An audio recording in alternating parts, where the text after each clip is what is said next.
নমস্কার, আমার আরেকটা ব্লগে আপনাদের স্বাগত। বাইরের ওয়েদারটা দেখছেন কেমন মেঘলা আর কুয়াশা হয়ে রয়েছে। আর আজকে ওয়েদার ফোরকাস্টেও বলছে স্নোফল হওয়ার চান্সেস আছে। দেখা যাক কী হয়। আর এত ঠান্ডা ঠান্ডা ওয়েদারে আপনাদের সঙ্গে একটা নতুন রেসিপি শেয়ার করব, যে জিঞ্জার গার্লিক পেস্ট ছাড়া কীভাবে আপনারা শুধু দই দিয়ে আলুর দম রান্না করতে পারবেন। তো ওর জন্য প্রেসার কুকারে আলুটা বয়েল করতে বসিয়ে দিলাম।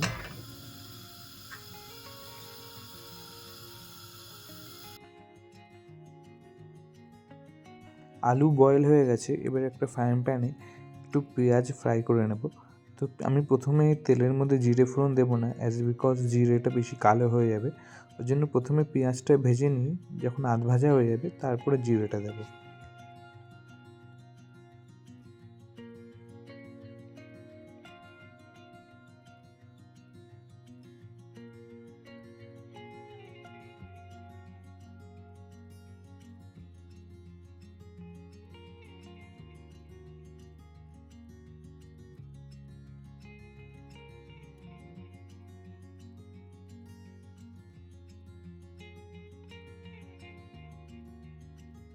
আলুর দমটা যেহেতু পুরোটাই দই দিয়ে হচ্ছে, তো এবার আমি একটা পেস্ট বানিয়ে নেবো দই দিয়ে। তো এখানে আমি একটু দই নিয়ে নিচ্ছি, ওর সঙ্গে জিরের গুঁড়ো, ধনের গুঁড়ো, হলুদ গুঁড়ো, শুকনো লঙ্কার গুঁড়ো আর একটু কালো মরিচের গুঁড়ো নিয়ে পেস্টটাকে সুন্দর করে বানিয়ে নেবো। আমার আগের ভিডিওতেও এই পেস্টটা দিয়ে আমি চিকেন রান্না করা দেখিয়েছিলাম। তো আপনারা যদি দেখতে চান ওটা একবার দেখে নিতে পারেন। সত্যি চিকেনটা খুব ভালো হয়েছিল, ইভেন আলুর দমটা খুব ভালো হবে।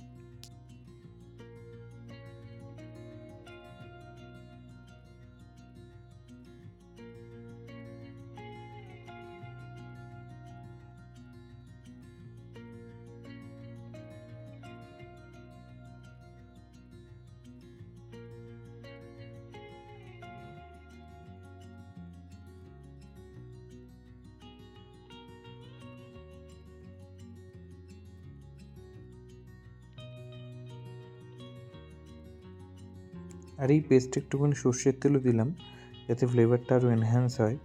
তো এইভাবে এবার পেস্টটাকে ভালো করে আমরা গুলে নেব।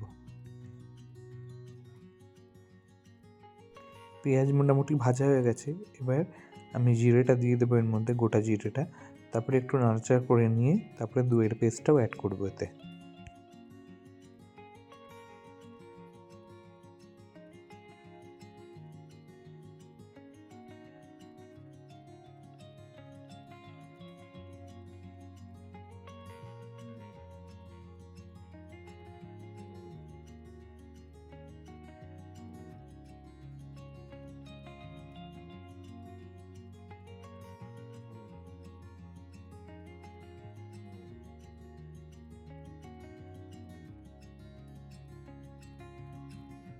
মনে রাখবেন, এই সময় কখনো লবণ অ্যাড করবেন না। লবণ অ্যাড করলে কিন্তু দইটা কেটে যাবে। তো লবণ ছাড়া ভালো করে এই দইটাকে কষিয়ে নেবেন, তারপরে লবণ অ্যাড করবেন। তো আমি এবার কষিয়ে নিচ্ছি এটাকে, কষিয়ে নিয়ে টমেটো অ্যাড করব, দিয়ে লবণটা অ্যাড করব।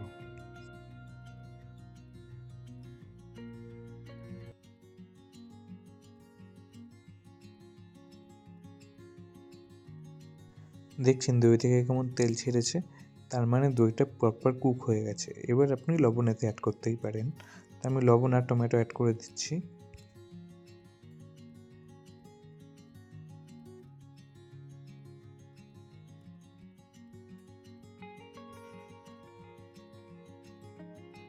আর একটু ভালো করে কষিয়ে নিয়ে আমি সিদ্ধ করা আলুগুলো এর মধ্যে অ্যাড করে দেবো।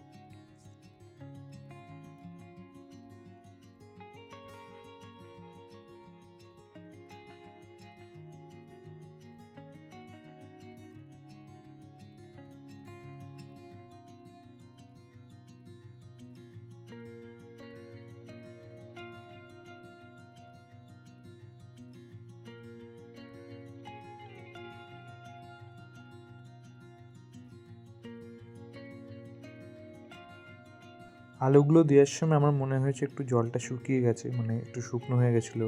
তার জন্য আমি একটু জল দিয়ে একটুখানি পাতলা করে নিই, তারপরে আলুটাকে ভালো করে মশলার সঙ্গে কষিয়ে নিচ্ছি।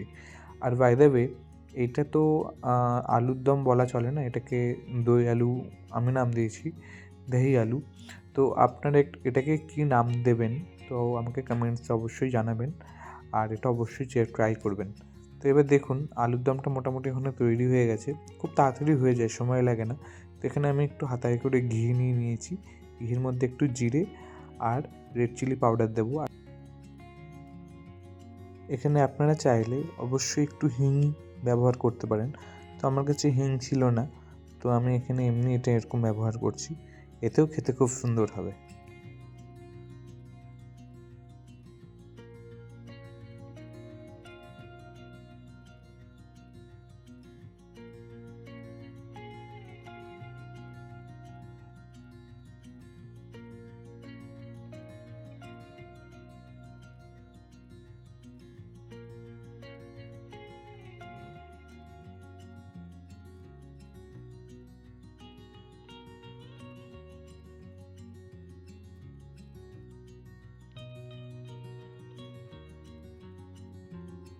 একবার দেখতে দেখুন কত সুন্দর হয়েছে, কেউ বলবে এর মধ্যে আদা রসুন কিছু নেই।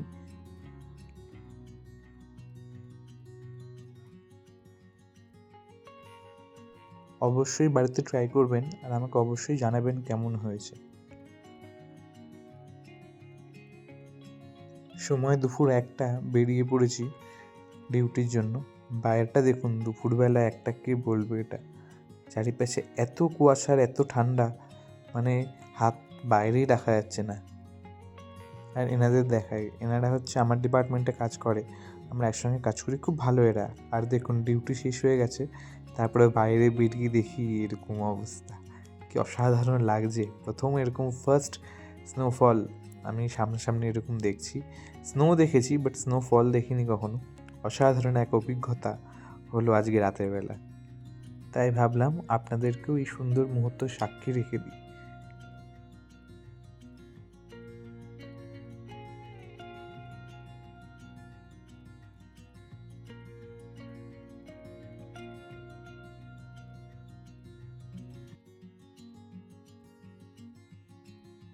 চলে এসেছি বাড়ি, সময় 10:30। তো আলুর দম তো করাই ছিল, আপনাদের যে রেসিপিটা শেয়ার করেছিলাম। এবার এর সঙ্গে একটু পরোটা করে নেব, পরোটা খেয়ে ব্যাস কালকেও ডিউটি আছে, শুয়ে পড়তে হবে তাড়াতাড়ি।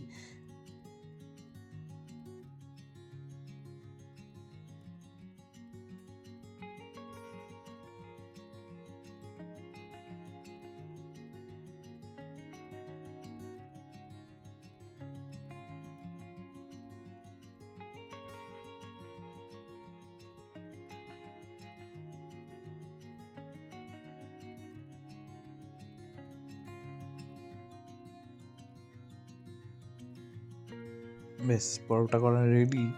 তো ভিডিওটা আমি এখানেই শেষ করছি। ভিডিওটা ভালো লাগলে একটু লাইক, শেয়ার, কমেন্ট করে দেবেন।